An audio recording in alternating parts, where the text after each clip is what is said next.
La paz esté con ustedes. Amigos, nuestra primera lectura del domingo es una breve sección de la maravillosa historia de Naamán el Sirio. La pueden encontrar en el segundo libro de Reyes, en el ciclo de historias sobre Eliseo, el profeta. No es una historia muy conocida, pero lo debería ser porque está por encima de su categoría espiritualmente. Pueden obtener un montón de ella. Lo que quiero hacer es repasar la historia y extraer algunas de estas implicancias espirituales. Primeramente, ¿quién era Naamán el sirio? Bueno, era una personalidad importante. Era el jefe del ejército sirio en el tiempo en que Asiria era el poder político más grande y era un feroz oponente de Israel. Piensen tal vez hoy en el comandante del ejército chino o del ejército ruso, una poderosa fuerza que podríamos ver como una fuerza enemiga. Ese es Naamán, dotado, inteligente, valiente, probablemente alguien que todos admiraban, le temían un poquito, un gran personaje. Ese es Naamán el sirio. Pero luego se cuenta que tenía lepra.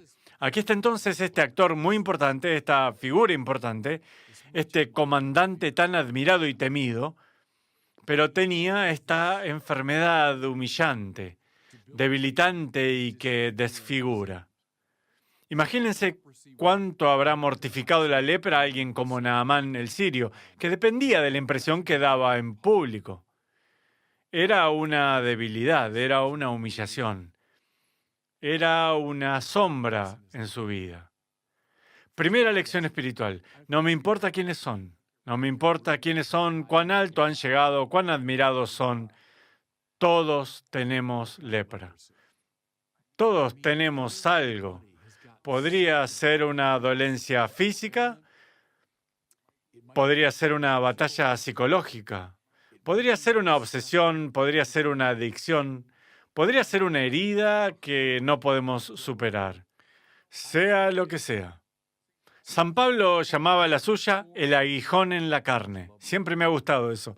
Todos tenemos uno, todos tenemos un aguijón en la carne. Hay algo que simplemente nos incomoda, que no está bien, algo que desearíamos que se fuera. Ahora, esta es la cuestión, esta es la lección espiritual. Muy a menudo es precisamente el aguijón en la carne. Es precisamente la lepra, precisamente nuestra debilidad la que nos lleva a Dios. Dios no se opone a nuestros logros, no me malinterpreten. La gloria de Dios es un ser humano plenamente vivo, San Ireneo.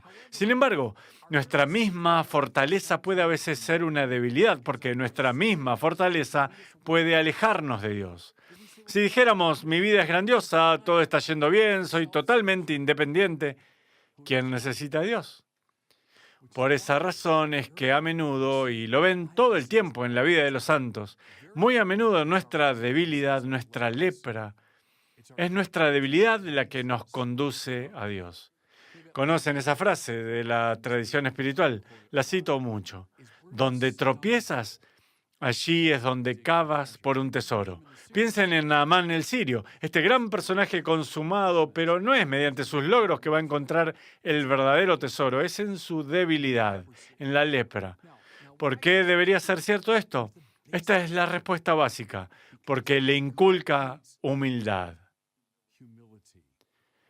¿Cuál es el mayor pecado? No es la lujuria. Tendemos a pensar de ese modo, pero no lo es. Los grandes maestros espirituales sostienen que el pecado capital de los pecados capitales es la soberbia. ¿Por qué? Porque significa que me transformo en Dios. Por lo tanto, la virtud mayor es la humildad. Cuando me hago pequeño en la presencia de Dios, me abro a la influencia de Dios. Miren esto ahora en la historia de Naamán el sirio. En cada paso, él va a ser humilde. Y es su misma debilidad la que lo conduce a través de este camino, el camino de la salvación. El primer paso entonces es que escucha de esta pequeña esclava israelita sobre un poderoso profeta en Israel que sería capaz de curarlo. Tenemos que descifrar eso un poquito. Decimos, esta amable niña le dio esta información, pero si tú eres Naamán el sirio, una niña esclava israelita sería lo más bajo en la escala social que pudieran imaginarse. un niño en esa época, una niña mujer, y más aún, una niña esclava, no habría nadie más insignificante. Y aún así, ella es la que le habla sobre este profeta de Israel que cura. En su humildad, dice, de acuerdo, te escucharé. Normalmente Naamán el sirio, este gran general del ejército, escucharía a esta pequeña don nadie, pero lo hace. Su humildad para abrirse a la salvación. Bueno, siguiendo su consejo, llega a Israel. Tengan algo en mente. Aquí está el general de un ejército enemigo que viene a Israel. Lo que hace es acudir al rey a pedir permiso. ¿Podría ver este gran profeta de ustedes? Imaginen la reacción del rey de Israel. ¿Qué está haciendo aquí? Eres el general del ejército enemigo. ¿Qué? ¿Quieres ser curado de la lepra? Indudablemente eres un espía. Vienes aquí para espiar en nuestro país para luego poder invadirnos. Y sé que naturalmente se sentiría así. Entonces aquel rey estalla y humilla, avergüenza a Naamán el sirio. Si él hubiera permitido que su soberbia tomara control sobre él, ¿qué hubiera sucedido? Se hubiera enfurecido y vuelto a su casa. O tal vez hubiera preparado su ejército e invadido Israel por el insulto. No, lo acepta. Lo acepta en humildad. Pero Eliseo, el profeta, el que había venido a ver, se entera de la situación. Es adorable. No fue en persona, le envía un mensajero a Naamán el sirio y le da este consejo. Ve a bañarte 7 veces en el Jordán. Bueno, aquí está este gran personaje y dice, ¿qué? ¿El profeta ni siquiera se molesta en venir a verme en persona y manda a un lacayo a verme? Y luego me dice, ¿qué? ¿Que me bañe en un río? ¿No tendría que venir en persona y tal vez colocar las manos sobre mí o pronunciar una plegaria o un hechizo o algo? ¿No me toma en serio? No, él manda un mensajero que le da una especie de extraña instrucción. Naamán, entonces, este hombre orgulloso, en principio es desalentado. Escuchen lo que dice. Yo me había imaginado que saldría él personalmente, se pondría de pie e invocaría el nombre del Señor, su Dios, luego pasaría su mano sobre la parte afectada y curaría el enfermo de la piel. Él vendría en persona. Y luego, cuando se le dice que se bañe 7 veces en el Jordán, Naamán dice, no son el Habaná ni el Parpar, esos son 2 ríos de su país natal. ¿No son los ríos de Damasco mejores que las aguas de Israel? ¿Quiere que me zambulla en estos arroyos extranjeros? Sí, su soberbia se enciende. Ah, pero este fue un momento clave, ¿cierto? Porque podría en este punto haberse enfurecido. Podría haber dicho, de acuerdo, estoy harto con todo este proceso. He sido humilde, pero ahora estoy harto, es demasiado. Sin embargo, dice, de acuerdo. Haré lo que este profeta me dijo a través de su lacayo. Y Naamán se baña 7 veces y luego escuchamos esto.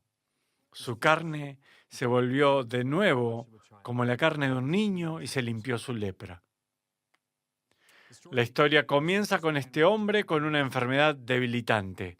La puerta a la curación se abrió a través de la humildad.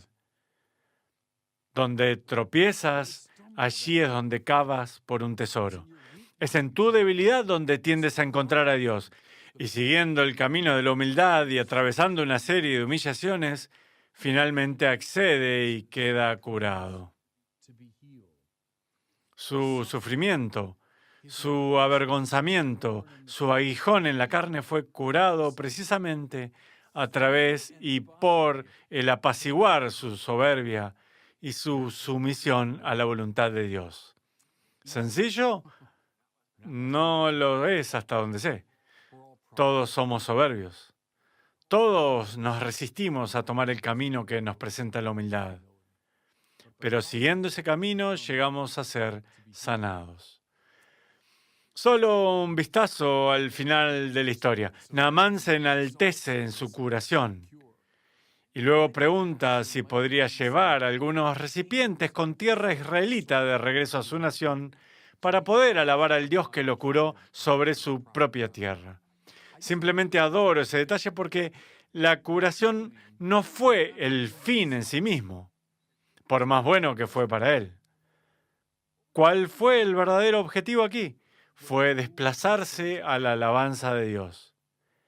Habiendo sido curado, habiendo abierto la puerta a través de su propio sufrimiento y humildad, finalmente llega a la alabanza correcta de Dios. Y ese es el objetivo de toda nuestra curación.